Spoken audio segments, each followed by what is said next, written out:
Program, or LWRP, Brownfield Opportunity Area Program, or BOA, and our Smart Growth Community Planning and Zoning Program. A few housekeeping items to go over before we get started. All attendees are muted, but you can ask questions in the Q&A section. To do that, go to the bottom right-hand corner of your screen and look for the question mark. Click on that and you'll see a section for Q&A. If you click on that, you can enter your question. We'll be answering all questions at the end of the webinar. So at the beginning of your question, please indicate which grant program your question should be directed to, LWRP, BOA, or SGCP for Smart Growth Community Planning. Another note, we will not be able to answer questions, project-specific questions on eligibility. Eligibility is not always straightforward, and eligibility of an application will be based on information provided in the application itself. You may refer to guidelines presented today as well as in the request for applications for the eligibility criteria. If you have additional questions that come to mind after the webinar, you can also submit questions to our formal Q&A and written responses will be provided. We'll be providing more information on how to do this at the end of this webinar. The webinar is being recorded and will be posted to the DOS Funding and Bid Opportunities page on our website as soon as possible. Now to begin our presentation, I will turn it over to Amy DeGaetano to talk about our local waterfront revitalization program. Thanks, Steve. My name is Amy DeGaetano, and today I'll be talking about our local waterfront revitalization program, including eligibility requirements, grant categories, application evaluation criteria, and potential eligible projects. Again, for more in-depth information, it's recommended that all applicants read the entire request for application, or RFA, available at the Department of State's Funding and Bid Opportunities website, shown at the address here. In this grant round, DOS has approximately $13.975 million available through the LWRP program to fund community and waterfront revitalization projects, with up to $2 million of that total for updating existing local waterfront revitalization programs to be more resilient to climate risks. New York State's approach to managing waterfront areas recognizes that while state government can promote development and provide protection for critical natural resources, municipalities are in the best position to determine their own waterfront objectives and local needs. Accordingly, DOS provides waterfront communities financial and technical assistance to prepare, adopt, and implement LWRPs as part of the state's coastal management program. Eligible applicants. This grant program provides matching grants to villages, towns, and cities located along New York's coasts or designated inland waterways. Counties acting on behalf of one or more eligible municipalities are also eligible to apply for funding. Applications submitted by counties must attach a letter or resolution from each eligible municipality participating in the project, which demonstrates their consent and support for the application. Resources to help you determine if your municipality is located in the coastal area or along a designated inland waterway are available on the DOS Funding and Bidding Opportunities website at the link shown here. Grant categories. Funding is available for the following grant categories: preparing or updating a local waterfront revitalization program, including updating an LWRP to be more resilient to climate risks; preparing an LWRP component, including a watershed management plan; and implementing an LWRP or LWRP component. A grant application can only include one planning project, such as preparation of an LWRP or watershed management plan, or one implementation project. These may not be combined into a single application. One implementation project may include the design and construction of a variety of enhancements, such as living shorelines, green infrastructure, public docking, fishing access, trails, and other amenities, if they will all be constructed at the same site. Applications may include multiple implementation projects in multiple locations only if the projects are of similar type and scope and clearly address a common critical issue identified in an LWRP or watershed management plan funded by the Department of State. For example, replacement of multiple undersized culverts within a watershed would be allowable in a single application. Applicants may submit more than one grant application during each grant round. For general planning, such as preparation of an LWRP or watershed management plan, an applicant must be a village, town, city, or county with the consent and on behalf of one or more villages, towns, or cities located in New York State's coasts or designated inland waterways. To be eligible for funding for projects such as feasibility studies and design, the applicant must be currently preparing or have an approved LWRP or LWRP component. To be eligible for funding for construction projects, the applicant must have an approved or substantially complete LWRP or relevant LWRP component. Additionally, all proposed implementation projects must be located within the plan boundary. For projects which include design and construction, site control for all properties where improvements will be implemented must be established prior to the grant application due date. Now a little bit more about preparing or updating an LWRP. Preparation of an LWRP is the principal means of implementing the state's coastal management program and plays a significant role in addressing relevant issues for a given region or place, bringing to bear the resources and authorities of local governments and engaging the public in the management and use of resources, having ecological, physical, social, visual, and economic relationship to the waterfront. Communities with an approved LWRP are encouraged to regularly update their plans to ensure the plan is current and well connected to short and long range community objectives, including addressing current and future climate risks. An LWRP update can include a revision to all LWRP sections or focus on an emerging issue such as resiliency. Amend the LWRP boundary. It can reflect changes in land use or identify new project proposals. The LWRP planning process includes the formation of a waterfront advisory committee, extensive public engagement, and the creation of a comprehensive waterfront revitalization planning document and implementation framework. LWRPs are grounded in federal, state, and local legislation and coastal policies, creating the program by which the LWRP is implemented, and must be adopted by both the local municipality and approved by the New York State Secretary of State, and if located in the coastal area, NOAA's Office of Coastal Management. LWRPs can take several years to fully develop, which should be factored into your project timeline, budget included in your grant application. New York State Executive Law Article 42 describes the basic elements that each program must address, which are organized into 7 sections listed here. For more information, a recorded webinar and guidance manual for preparing LWRPs are available on the DOS Local Waterfront Revitalization website at the address shown here.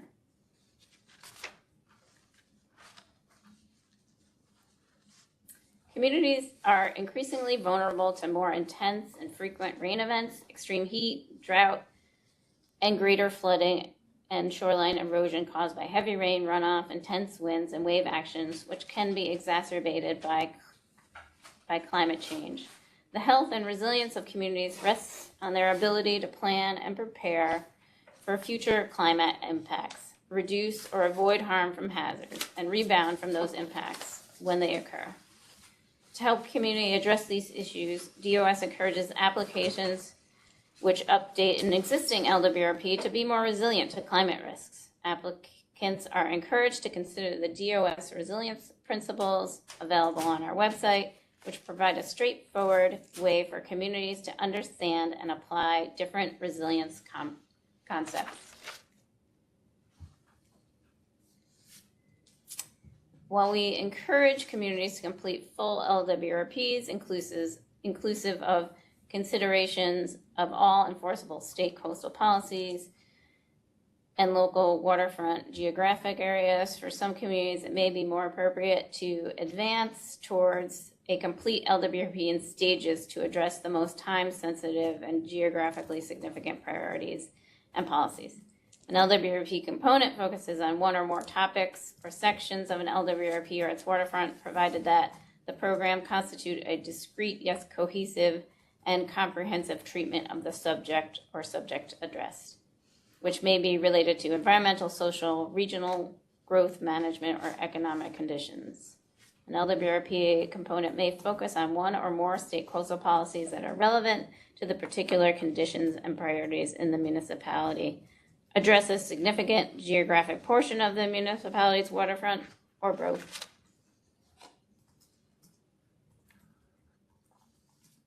Applicants may also seek funding to prepare a watershed management plan, including 9-element plans, to protect and restore specific water bodies in their watersheds, prioritize land uses and capital projects to reduce point and non-point source pollution, and protect and restore water quality, tributary corridors, and aquatic habitats.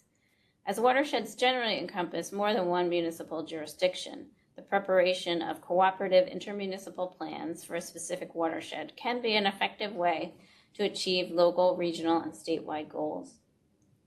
DOS's watershed planning framework establishes long-term watershed management, describes existing water quality conditions, identifies priority actions to address impairments and threats.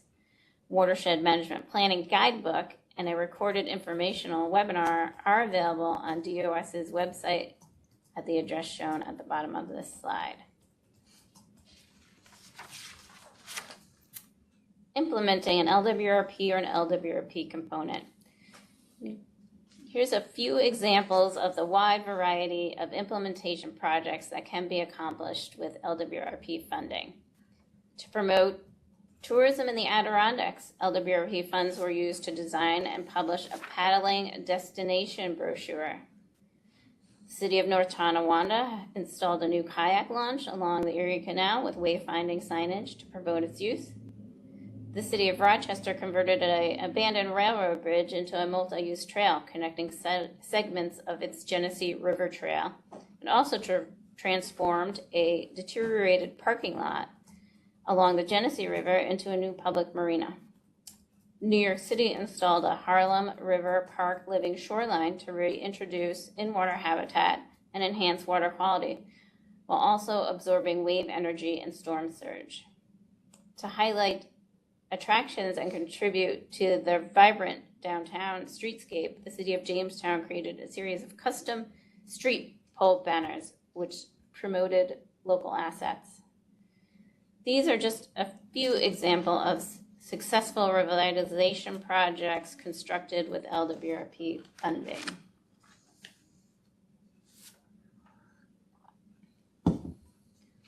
Our 2024 program priorities focus on preparing resilient communities to help build more resilient waterfront communities and improve community readiness to apply for construction funding through the Clean Water, Clean Air, and Green Jobs Environmental Bond Act and other funding sources. In this solicitation, the department is prioritizing applications to prepare planning or feasibility studies and or design for projects that preserve, restore, and or enhance natural landscapes that protect water quality and catalyze waterfront revitalization, and projects that lead to the preservation or restoration of natural landscapes. A few examples are natural and nature-based shoreline stabilization, living shorelines. These provide an alternative to hard shoreline such as bulkheads by instead utilizing plants and other natural materials to stabilize shorelines while also improving habitat and resilience.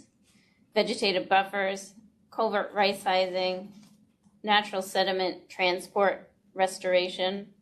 For example, this could be a stream restoration project that recreates the proper stream channel design, dimension, pattern, and profile of the stream channel that moves water and sediment without causing aggradation or degradation. Runoff reduction and or reduction of watershed imperviousness and preservation of groundwater infiltration.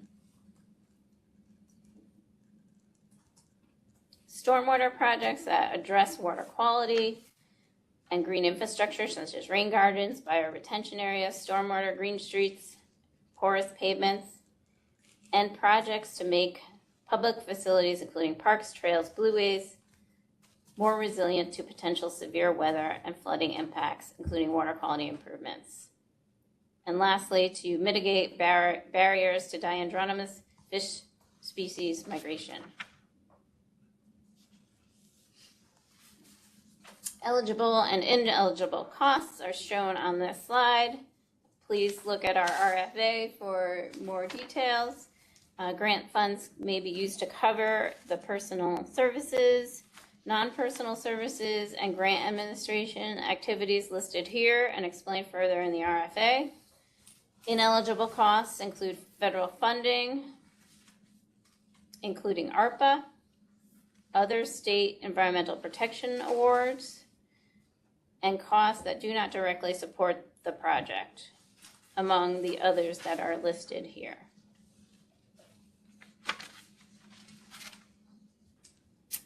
Local match requirements.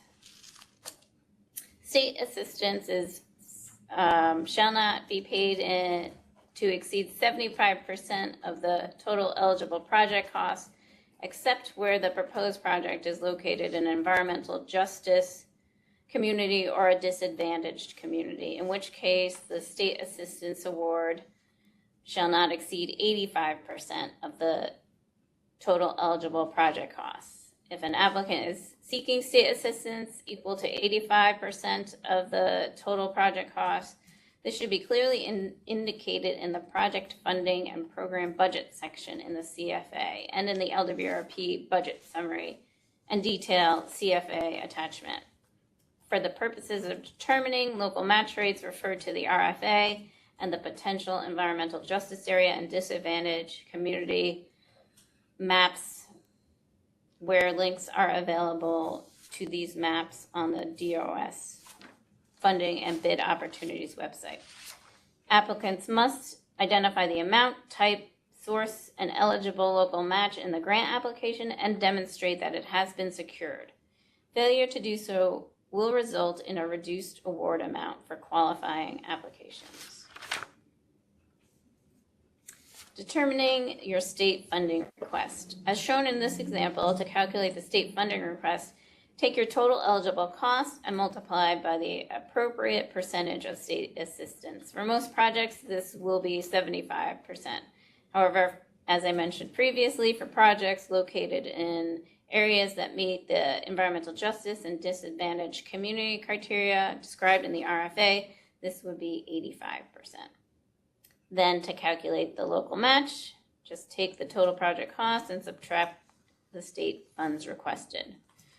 For this solicitation, the minimum state assistance request for EPF LWRP grant funding per application is $50,000, and the maximum state assistance request is $2 million. Applications requesting under $50,000 in grant funding will be disqualified and will not be scored.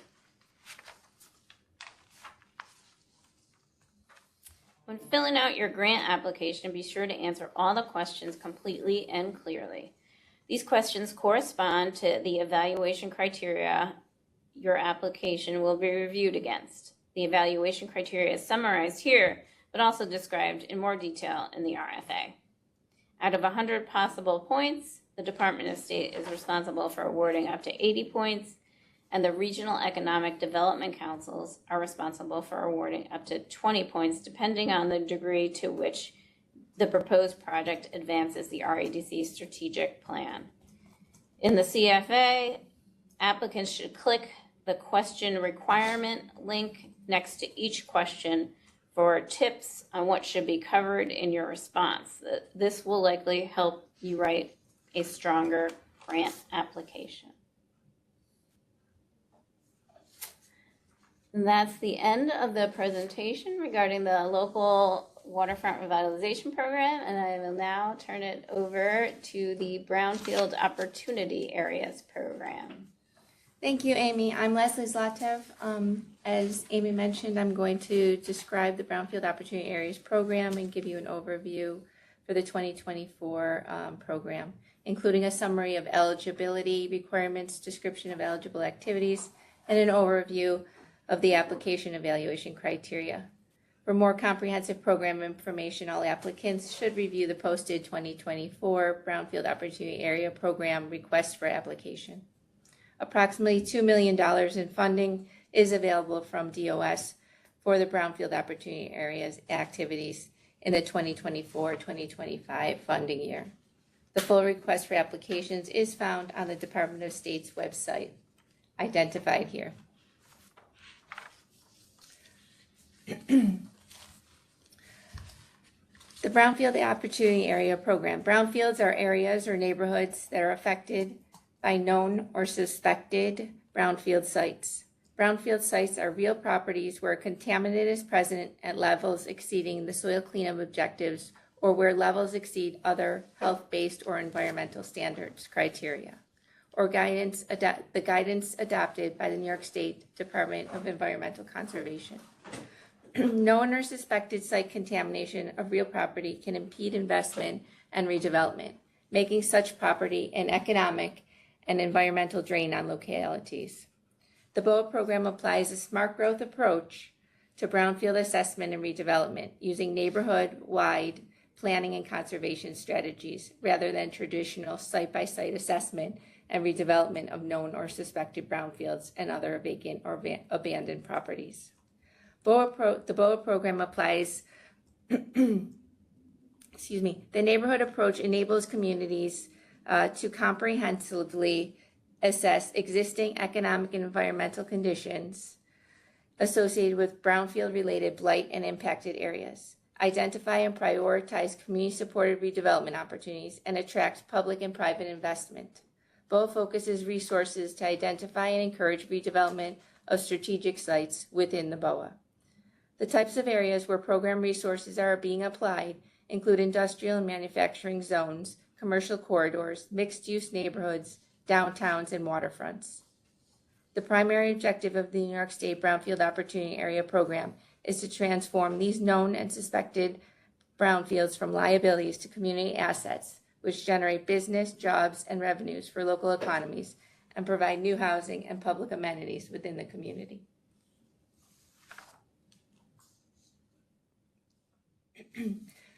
The BOA program empowers communities. It does this by the listed factors there. It provides a planning framework, funding, and technical assistance to address brownfields and brownfield impacted areas, enabling communities to envision and plan for future growth. Through the development of a BOA plan, communities evaluate existing conditions, build consensus on desired future uses, and establish goals for area-wide revitalization and redevelopment of strategic sites, while promoting environmental equity and community partnerships. Following designation of a Brownfield Opportunity Area by the Secretary of State, eligible applicants may request funding for additional pre-development and Phase 2 environmental site assessments to advance community-supported implementation projects identified in the plan. The BOA program is a multi-step process for revitalization. One step subsequently builds on the next step, each step builds on each other to get to implementation and future revitalization of this area. For applicants looking for preliminary brownfield identification and analysis of a county or larger geographical area, the pre-planning activity is the first step in the BOA program. Pre-planning allows places with minimal brownfield-related data to comprehensively inventory and complete a preliminary analysis to determine the presence of potential brownfield, vacant, and abandoned sites, and identify local concentrations of known or suspected brownfield areas within an expansive geographical area, such as the county. The pre-planning activity is most appropriate for those expansive areas or counties that have not identified potential areas appropriate for brownfield opportunity area plan already. Through inventory and analysis, identified concentrations of brownfields and underutilized properties will reveal opportunities for future BOA planning efforts that could be undertaken. Pre-planning will enable counties and cooperating local municipalities to conceive a collaborative approach to identify appropriate areas and actionable steps that can be taken to advance future BOA planning efforts. For local municipalities, nonprofits, and New York City community boards, the appropriate first step may be in the BOA program is the development of a new BOA plan or an update of an outdated BOA plan. A BOA plan is a realistic, community-based vision and strategy for an area affected by a concentration of known or suspected brownfields. Upon completion, the plan is submitted to the Secretary of State with a request that the area be designated as a brownfield opportunity area. The third step, upon designation, BOAs receive certain advantages and additional resources to support revitalization of the area consistent with the BOA plan, including eligibility for BOA pre-development activities and environmental site assessment grants, increased tax credits for private sector redevelopment of brownfield sites through the Brownfield Cleanup Program, or BCP, and priority and preference for other New York State grants. State funding is often a catalyst in the redevelopment process.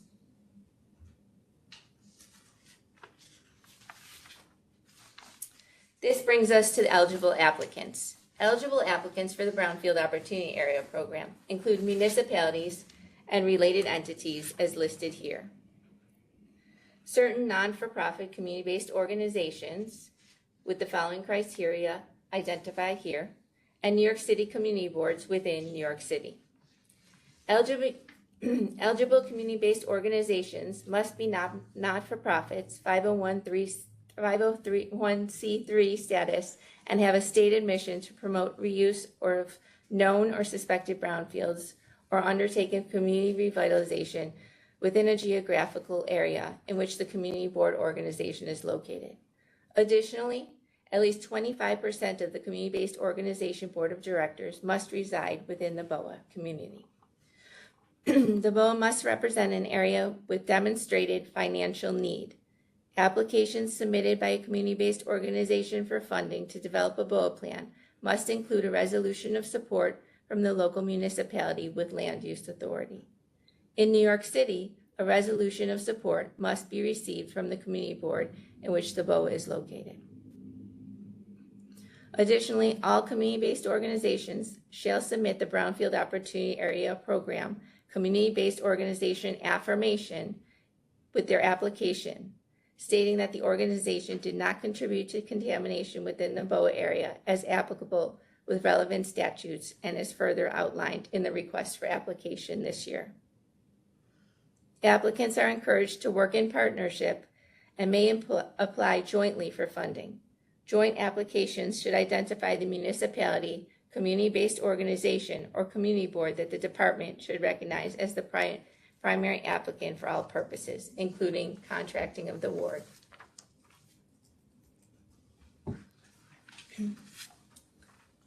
BOA eligible grant activities. There are 4 BOA eligible grant activities.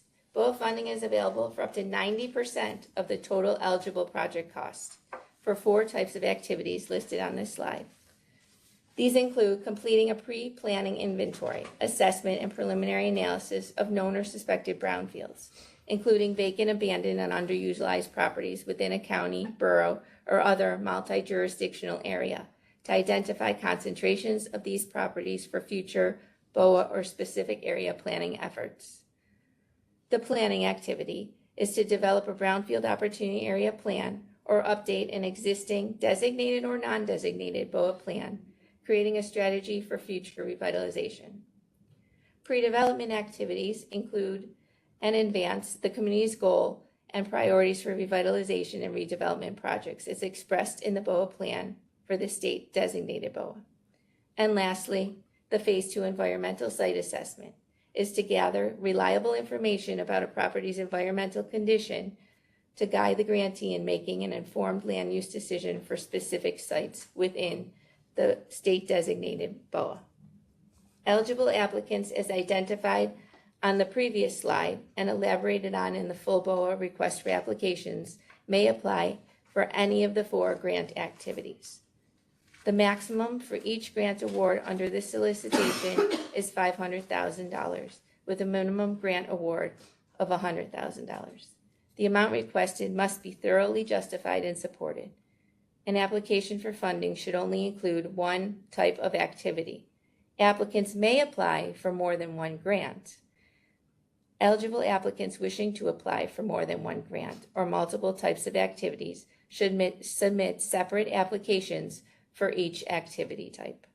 Detailed budget and supplemental materials must be included with each application as directed.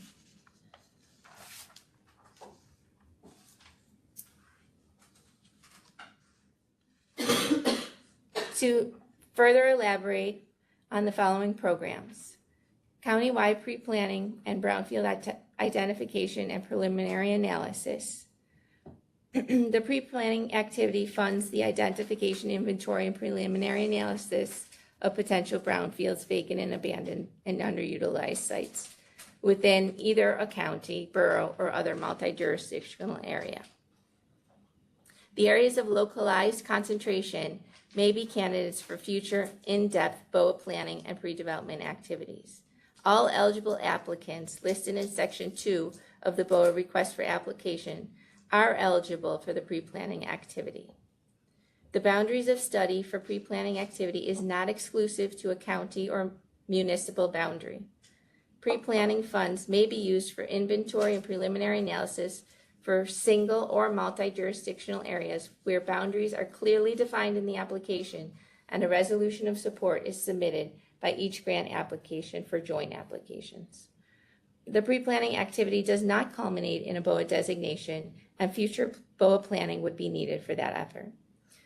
The analysis shall culminate in a description and justification of an area or areas within a county for future BOA planning and a basic description of current land use and zoning, the proximity of potential brownfield sites to infrastructure assets, and an assessment of existing and ongoing planning efforts. There's also a description of existing brownfield sites and other underutilized properties, and a description of the area's potential for revitalization, including the potential for renewable energy siting, and as applicable, a set of action steps that can be taken to advance future BOA planning efforts. The countywide pre-planning activity will enable counties or a larger jurisdictional area to better understand the development conditions surrounding potential brownfield clusters and integrate existing and ongoing planning efforts into the BOA program. Pre-planning will not culminate in a BOA designation, as I mentioned before, but will give an area far more information about what in the future can be done. Countywide pre-planning is intended for large areas that have minimal information on the number and extent of potential brownfield sites and related underutilized sites that may have a significant adverse impact on the community. Pre-planning will enable these large jurisdictional areas or counties to cooperate with local municipalities to conceive a holistic approach for long-term economic development and revitalization. Excuse me.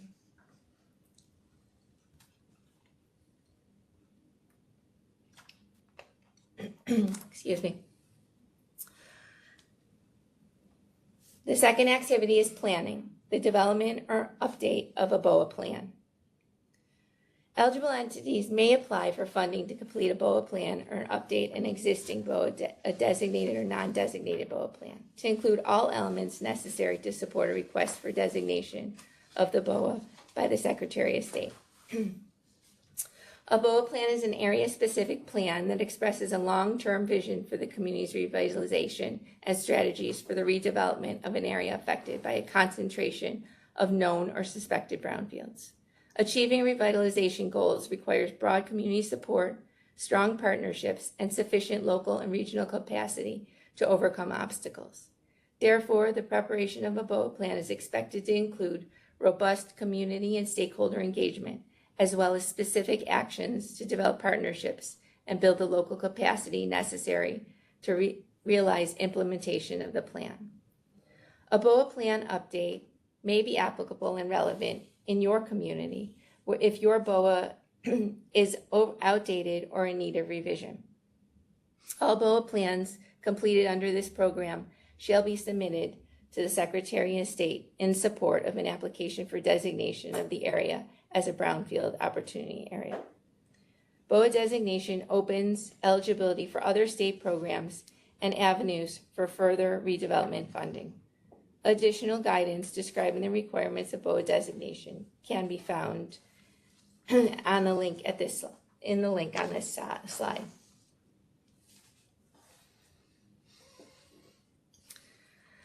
The third category is pre-development activities. Pre-development activities are eligible within state designated BOAs to advance the goals and priorities for revitalization and redevelopment as expressed in the BOA plan. Applicants with a pending application for designation submitted to the Department of State prior to June 1st of 2024 are also eligible to apply this year. However, funding may only be awarded if the designation is made by the Secretary of State by October 1st. Activities eligible for pre-development grants are identified on the shown slide, including analysis, plans, and studies that are undertaken, leading to the fulfillment of catalytic development or area improvement within a state-designated BOA, as well as professional services to advance redevelopment, which are consistent with the BOA plan. The proposed pre-development activities should promote environmental equity in the scope of work and subsequent proposal for project development. The department highly encourages applications for pre-development activities which include and prioritize inclusion and accessibility in their design. Project design should incorporate Americans with Disabilities Act standards and other creative solutions which go beyond minimum ADA to maximize accessibility, to make public spaces and facilities more inclusive and usable for as many people as possible, regardless of the differences in ability, and will allow all visitors equal access. It is important to note that pre-development grants cannot be used for capital expenses under this solicitation. A list of state-designated BOAs is available on the department website at the address shown.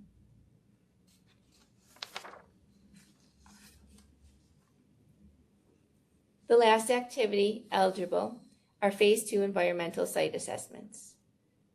Eligible applicants may apply for Phase 2 environmental site assessments to gather reliable information about a property's environmental condition to guide the grantee in making an informed land use decision under the BOA program.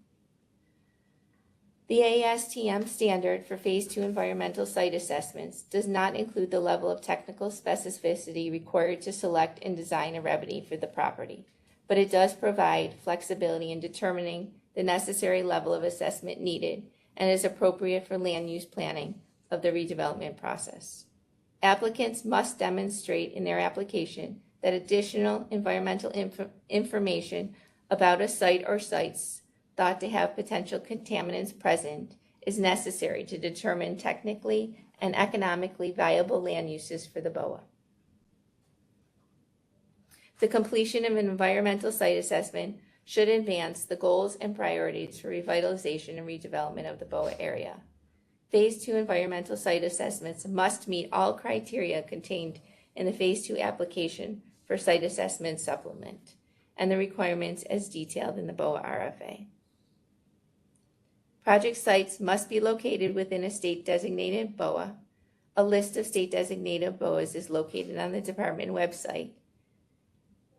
Applicants with a pending application for designation submitted to DOS prior to June 1st are also eligible to apply.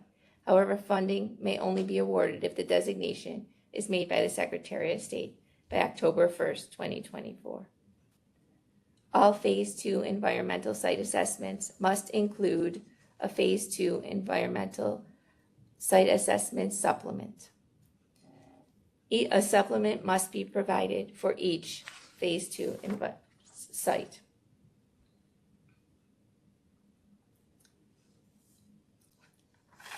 The supplemental application must be submitted at time of application and must be filled out in its entirety to be eligible for funding consideration. Phase 2 environmental site assessment applications will be evaluated on a pass-fail basis for eligibility. The applications that pass for eligibility are then evaluated per the scoring criteria outlined in the application evaluation criteria in the BOA RFA. Site eligibility for an environmental site assessment funded through the BOA program does not guarantee site eligibility in the New York State Brownfield Cleanup Program administered by the Department of Environmental Conservation. Further Department of State guidance on Phase 2 environmental site assessments is found in the BOA Site Assessment Supplement Package.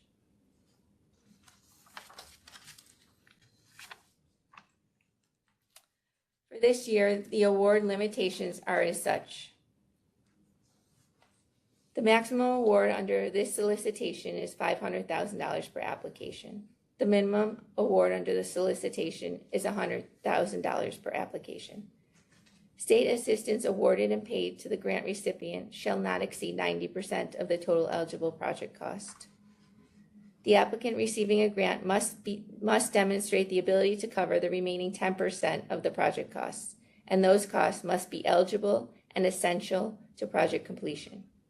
Grant funds may be used to cover the personal services, non-personal services, and grant administration activities listed here and explained in greater depth in the RFA. Ineligible costs include indirect and overhead costs, salaries of elected officials, costs incurred prior to the contract start date, costs not adequately justified or that do not directly support the project, and other Environmental Protection Fund awards, including but not limited to WQIP, LWRP, Smart Growth, and OPRHP, EPF grants.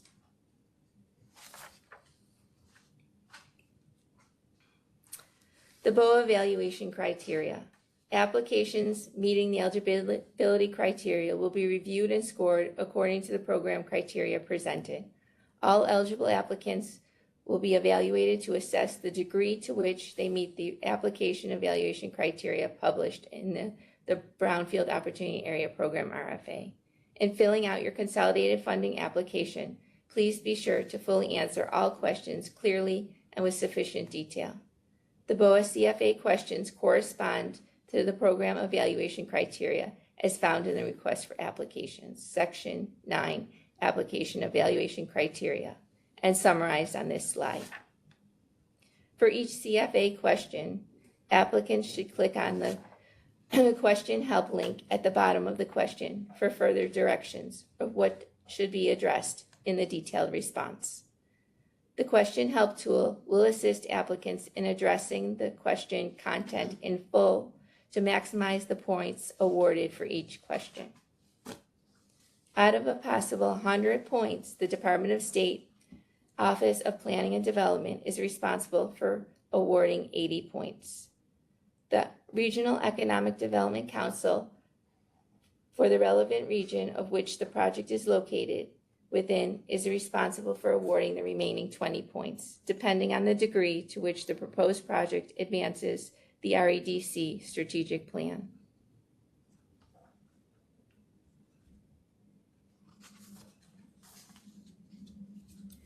That concludes the Brownfield Opportunity Area Program. I will hand it over to my colleague for Smart Growth. Thank you, Leslie. Good morning, everybody. My name is Danny Lappin. I am a revitalization specialist with the New York State Department of State's Office of Planning, Development, and Community Infrastructure. I'm here today to discuss the Smart Growth Community Planning and Zoning Program. The Department of State is pleased to be able to dedicate approximately $2 million in Environmental Protection Fund Smart Growth resources to develop and update comprehensive plans, area plans, such as transit-oriented development districts, and zoning ordinances for such plans that incorporate the principles of smart growth.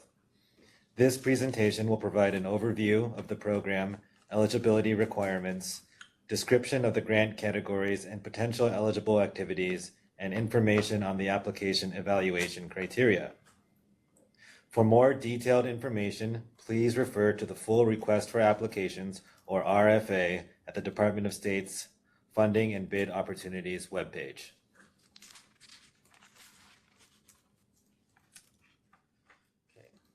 The Smart Growth Program also administers the State Environmental Protection Fund's Smart Growth Community Planning and Zoning Grant Program, which provides grants to municipalities, regional planning entities, and not-for-profits to develop and implement plans on a variety of topics that implement the principles of smart growth.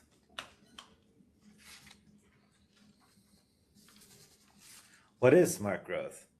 Smart growth is an approach to community planning that integrates what are known as the 3 E's, with an emerging 4th E of energy. This approach to community planning is supported by the smart growth principles shown on this slide. Collectively, these principles encourage communities to creatively address their specific planning challenges and opportunities by establishing standards for community development, which effectively balances economic development with the protection of natural resources. Smart growth community planning relies on robust, inclusive, and equitable public engagement activities. Collaborative planning processes can lead to creative solutions to development challenges while generating greater levels of community buy-in for local initiatives. Public input plays an essential role in the application of smart growth principles to a community's specific needs. We recognize that each community in New York State is different. There is no formula that will uniformly guarantee that a community will develop a smart growth plan. However, we trust that our communities will work creatively to apply the smart growth principles to make their town, village, city, or county a great place to live, work, and play. Eligible applicants. Please note that applications submitted by a county, regional planning entity, or not-for-profit acting on behalf of another municipality are required to submit a letter or resolution from the municipality participating in the project which demonstrates their consent and support for the application.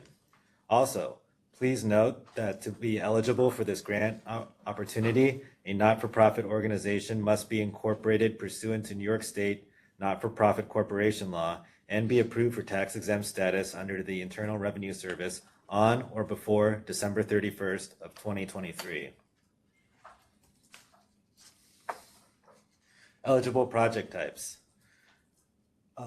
Eligible project types include a new or updated comprehensive plan for an entire town, village, or city, a new or updated comprehensive plan for an entire county, a new or updated zoning code for a town, village, or city, a zoning amendment which implements an adopted area plan or comprehensive plan, and a new or updated area plan for part of a town, village, or city, such as a transit-oriented development plan or a downtown or hamlet area plan. Okay, so overview of planning activities. The comprehensive plan is essentially a high-level guiding document that sets a vision for a community. Area plans support the comprehensive plan by providing direction for the development in specific areas. Together, they inform the development of zoning ordinances, but themselves do not establish zoning. Zoning ordinances are one of the primary land use planning tools used by local governments to implement an adopted comprehensive plan or area plan. They are developed through a robust public engagement process with the goal of determining how land is used and where development might occur. There are many different types of zoning, such as Euclidean zoning, which divides development by use, and form-based zoning, which focuses more on how buildings look and function. It is important to note that all zoning ordinances must be consistent with an adopted comprehensive plan. Planning processes are typically initiated by local governments. However, they are driven by the community acting in partnerships with partners such as local businesses, faith organizations, school districts, and other state and federal agencies, just to name a few. Please note that zoning codes and area plans must be consistent with an adopted comprehensive plan. The following slides will dive deeper into the planning areas we just discussed. Comprehensive planning. The comprehensive planning process often begins with a reflection and analysis of past and current conditions in a community with the goal of understanding how the community arrived at its current state. It then moves into a robust and equitable public engagement process, which helps a given community find consensus on the desired state of their town, village, city, or county 10 to 20 years into the future. This is more commonly known as developing a vision. Next, the comprehensive plan process moves into the core phase, which involves an in-depth analysis of how a given community will achieve its desired vision while incorporating smart growth principles. It is important to understand that there is no one perfect approach to achieving this. Rather, communities will address this component in a manner that best fits their own unique circumstances. The final step of the comprehensive planning process involves the community taking all the data it gathered and developing a clear, actionable plan to implement the comprehensive plan within its 10 to 20 year planning horizon. Benefits of comprehensive plans. Comprehensive plans have numerous benefits, including but not limited to motivating communities to proactively address planning challenges and opportunities alike, rather than reacting to them as they arise. Implementing a shared vision for the future of a given community and providing a sense of stability throughout political administrations. Next, comprehensive plans are a powerful tool in attracting grants, not-for-profit funding, and developers who are interested in investing in a community with a clear vision for the future. By preparing a comprehensive plan that addresses smart growth principles, community stakeholders have the opportunity to pursue a pattern of growth that is financially sustainable, economically resilient, and that is conscious of the environment. Area planning. Similar to comprehensive plans, area plans analyze the conditions of a particular corridor or neighborhood, like a downtown, and with the help of the public, develops a shared vision for the area's future growth. Area plans create a framework for growth and investment, with zoning ordinances acting as an important tool in achieving the area's desired development pattern. Zoning ordinances. So zoning ordinances provide multiple functions for a given community. First, they regulate land use. Zoning ordinances designate specific areas for residential neighborhoods, commercial districts, and industrial zones, preventing incompatible uses from being built next to each other. Next, they promote predictable development patterns. Zoning provides clear guidelines for developers, ensuring new construction aligns with the surrounding built and natural environment. They also protect public health and safety. Zoning ordinances address factors like building heights, setbacks, and parking requirements. This promotes safe neighborhoods in a healthier built environment. And finally, they create a foundation for growth. By encouraging a smart growth approach to development, zoning ordinances allow communities to attract businesses and residents while still maintaining its unique character and protecting sensitive natural resources. Please note that a community cannot apply for both a comprehensive plan grant and a zoning grant to implement the comp plan. But a community can apply for an area plan grant and a zoning grant for that given area. Eligible activities. Over the course of the planning process, the following activities are eligible for reimbursement: writing, illustrating, and producing the comprehensive plan, holding and facilitating community forums and other costs related to public outreach and engagement, coordinating with other governmental entities, State Environmental Quality Review Act reviews and other related environmental reviews, and project management, comprehensive plan committee coordination, and other activities needed to complete a comprehensive plan that addresses smart growth principles. With respect to zoning, eligible activities could include activities such as reviewing the existing zoning ordinance, incorporating proposed amendments into the existing zoning regulations, conducting site visits and other public engagement activities, and the preparation of diagnostic reports on existing zoning ordinances. Award limitations. This year, there will be a minimum state assistance request of $75,000. There will be no maximum award value. This will ensure the creation of more realistic budgets to ensure planning is achievable and successful. However, applicants will be required to submit a very clear and justified budget with their application. Awards may cover up to 90% of the total eligible cost of the project, with the applicant providing a local share of 10%. Grant funds may be used to cover the personal services, non-personal services, project management, and grant administration activities listed here and explained further in the full request for applications. Ineligible costs include indirect or overhead costs, salaries of elected officials, costs incurred outside of the contract term, or costs not adequately justified or that do not directly support the project.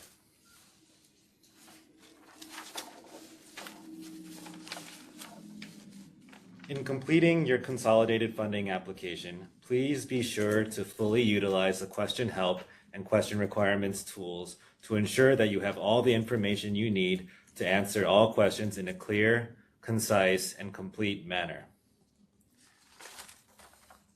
Next, I will hand it back over to Dave Ashton to wrap us up. Great, thanks. Thanks to Amy, Leslie, and Denny for the overview of the programs.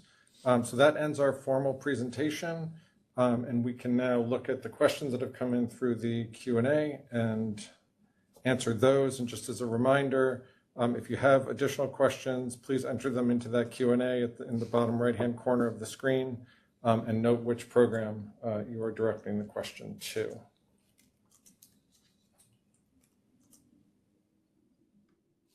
Okay, we have one question about BOA. Please discuss what having a BOA grant looks like. How much flexibility is there with work plans? What documentation is required and how frequently? Awarded projects will work with the department to develop a work plan for their project based on the application. The project may be tailored to the particular circumstances of the community or the specific BOA area, but would still need to meet the requirements of the program. A DOS project manager will work with each grantee on project implementation, their deliverables at regular work plan milestones, as well as twice yearly reporting on the status of the overall project and contract. And of course, upon completion, we look for submission of final deliverables. There's some minor final reporting at the end, and that's where you would request a final payment request to receive reimbursement under the grant.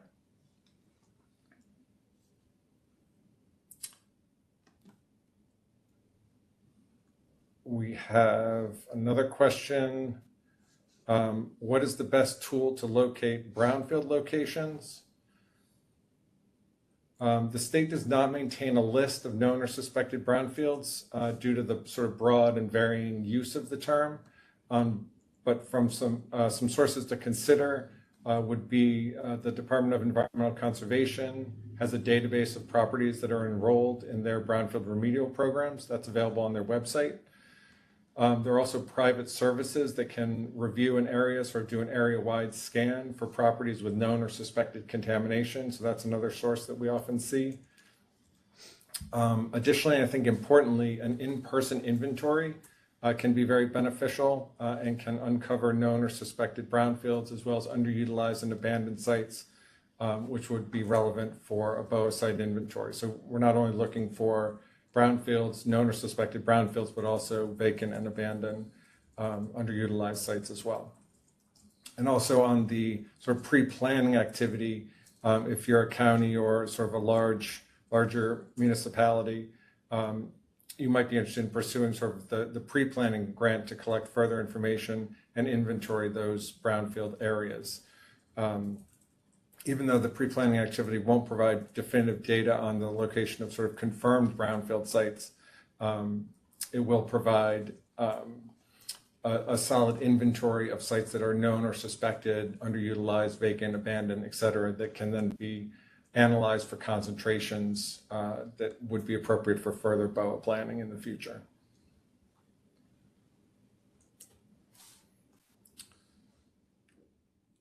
Let's see. What else do we have? Will slides be available for download? Yes, the slides and the recorded webinar will be posted to each of the grant web pages, which you can access from the DOS funding and bid opportunities page on our website. And we'll get this up as soon as we can.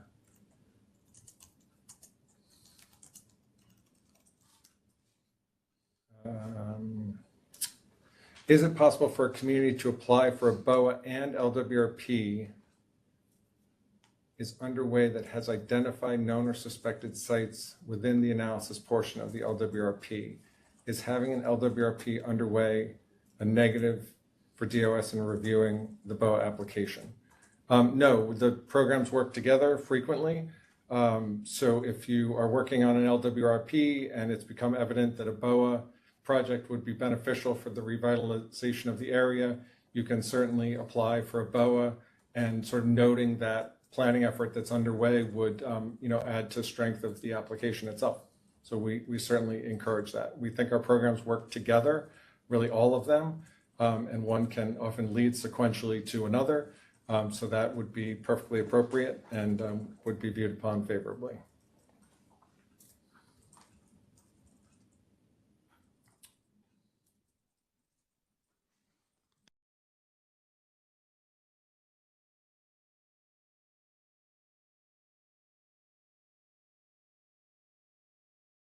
So there's one smart growth question that was entered, and it reads as follows: through the Smart Growth Community Planning and Zoning Program, can you apply for a comp plan for an entire county that includes smart growth principles as well as smaller plans within it, such as a local waterfront revitalization plans for villages and hamlets throughout the county, a countywide resiliency plan, as well as a standard comprehensive plan, items like housing, goals and objectives, transportation, et cetera? Or are there limits to what a comprehensive plan can include?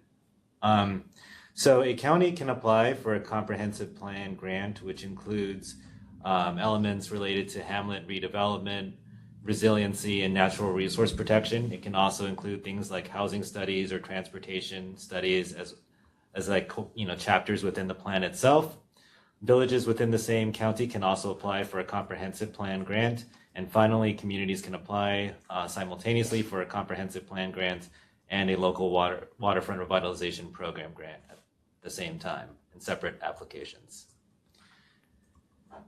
The next question is under the comprehensive plan grant slide, there was a question related to the criteria.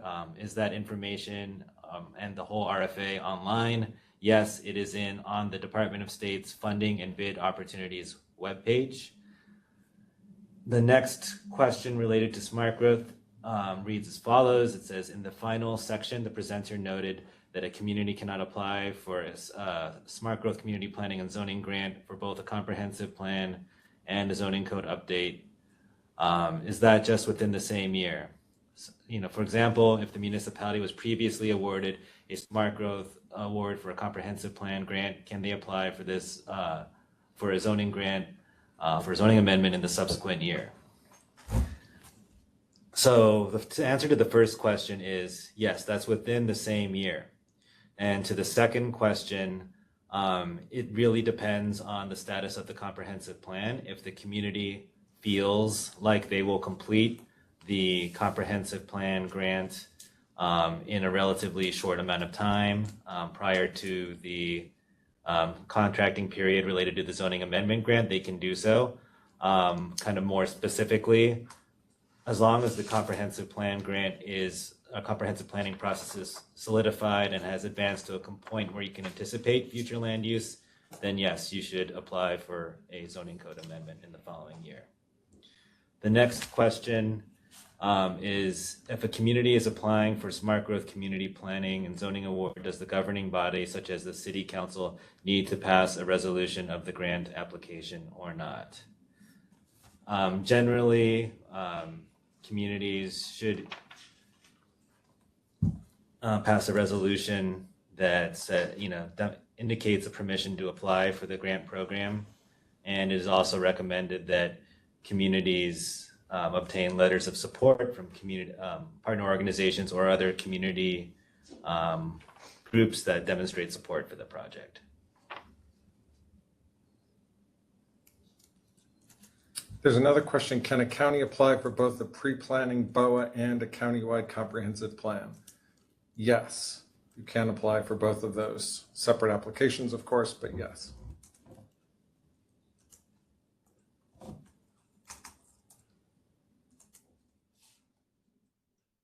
Scanning.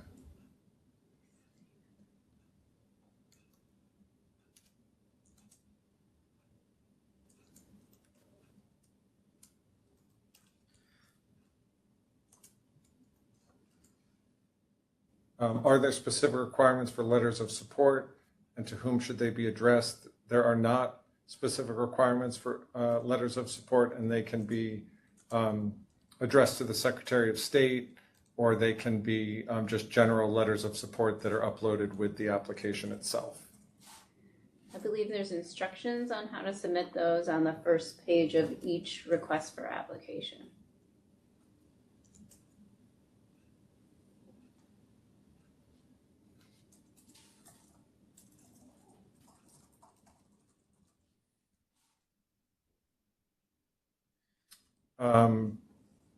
There's a question here on smart growth. Presently, we have a smart growth grant which has inadequate funding to acquire a consultant. Can we submit for another smart growth grant to acquire consulting planning firms, or is it better to cancel our existing grant and file for another smart growth grant with more funding?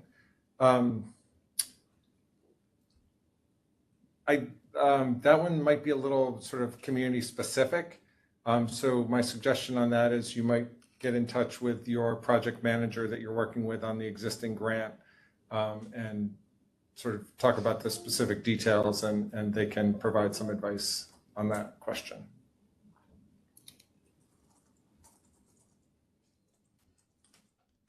Another BOA one, Dave. Can municipal BOA pre-development activities be included in a single application? Together, the projects total over $100,000, but separately they do not. So what we ask for BOA is that the different types of activities are in different applications. So if you have several pre-development activities, you could put those in a single application. But if you were looking for site assessment funding, that would have to be in a different application. Or if you were looking for county-wide, that would be in a different application. But if you're looking for just pre-development activities, say you were looking to do a marketing study and a conceptual design for a park improvement, that could be combined in a single application for pre-development funding.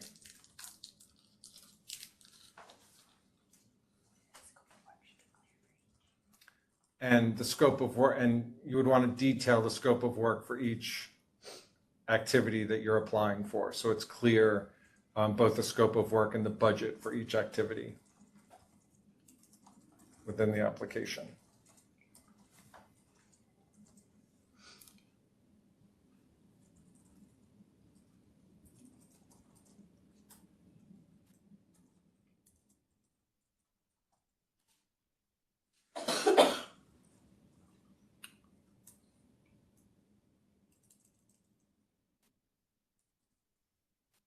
Scanning the questions some more.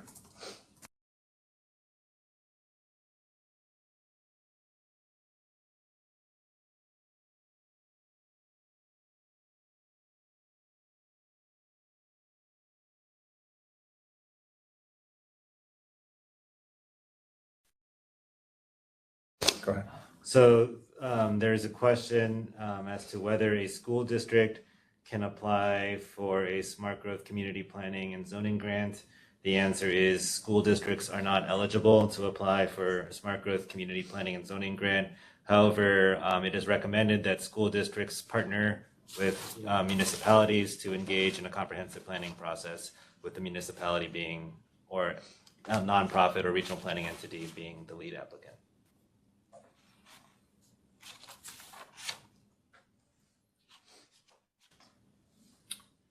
I'm going to read a question here that's a little bit detailed, and Danny, maybe you can answer. Related to comp planning, if a planning agency is already planning a downtown revitalization and we are hired to do a comprehensive plan after the planning of downtown is already underway, does that put either the comp plan or the planning plan in jeopardy of their grants or future grants if the planning is not in alignment with the results of the comp plan? Just trying to digest that for a moment. So I guess if I understand it correctly, the question is if there was a downtown development plan that was completed prior to the adoption of, or I guess prior to the receipt of a comprehensive plan grant, and the comprehensive plan grant, comprehensive planning process that moved in a direction that is not consistent with the downtown development plan, does that put either planning process in jeopardy? The comprehensive plan grant, the answer should identify how, prior adopted plans or other, kind of land use documents inform, the implementation of smart growth principles. How the community chooses to align the two plans is really up to them. The most important element with respect to the smart growth community planning and zoning process is that the comprehensive plan grant application clearly identifies how, the community will approach the integration of smart growth planning principles into their overall planning process, and how that will align with prior adopted plans or not in this case. So the short answer is it is up to the community on how they align the two plans, but the answer is no. If the community chooses to move in a different direction, that will not jeopardize either funding stream.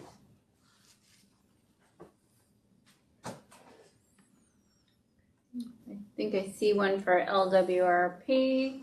The question is, the RFA for the local waterfront revitalization program says that indirect or overhead costs of the municipality are ineligible. Could you clarify whether or not institutions of higher education who are sub-awardees can include indirect costs in their budgets?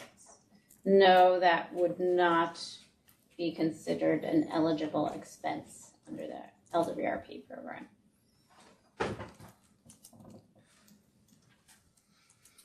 We have a question. What is the recommended way to highlight one's application to the REDC? I don't think it's really our place to say how one would do that.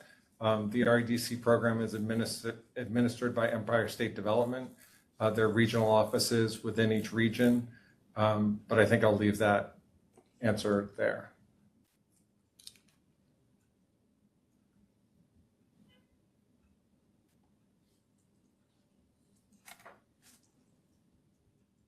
And just scanning for any additional questions. I think there was a follow-up to one of the previous BOA questions. So just to confirm my earlier question, we should not put those plans within the comprehensive plan in our application. So that might be a smart growth question. Can I'm not sure. you repeat it? Yeah, I'm trying to find it. It kind of became unconnected to the previous question. But it was, so just to confirm my earlier question, we should not do those plans within the comprehensive plan in our application. But what was the original question? Okay, so I think I know. Remember, it was a question related to having a LWRP as an element of a county-wide comprehensive plan. I guess I can answer the smart growth component. In terms of a comprehensive plan kind of time frame, in the request for applications, you will be asked to identify a scope of work and time frame for the completion of your comprehensive plan. If an ongoing LWRP or an LWRP application is part of that, please review the LWRP program requirements to get a better idea on whether those two processes would be aligned. And if you have any further questions, I encourage you to review the RFAs for both programs.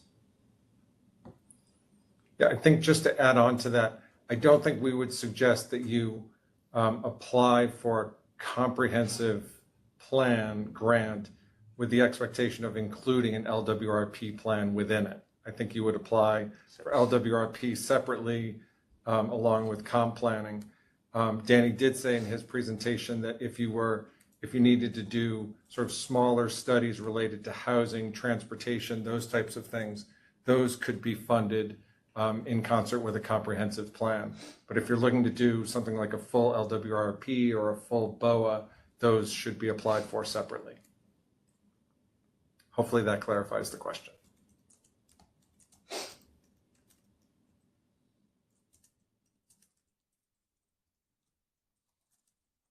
We're just doing a final scan here.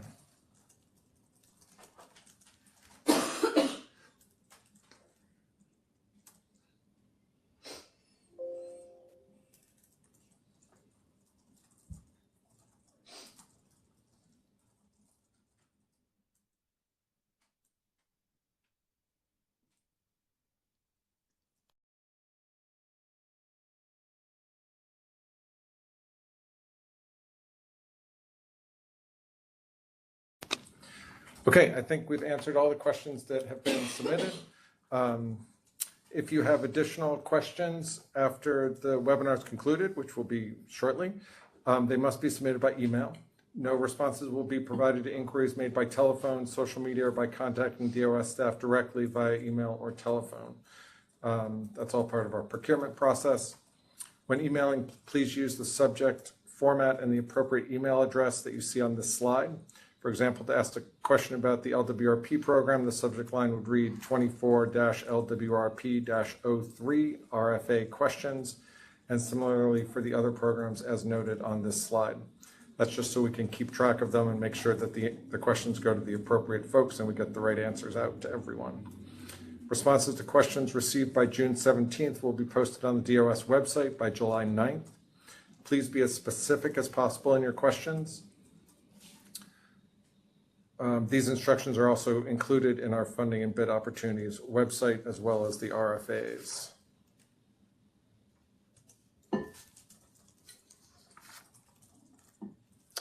We are having in-person regional workshops. The first one is actually today in the North Country. You can register for them at the links provided. Well, the links here aren't going to help you at the website provided here. And those will be going on late May through the third week in June. So please attend those. There'll be brief presentations on each project and ample opportunity for people to ask specific questions to the various programs that are being offered in the CFA.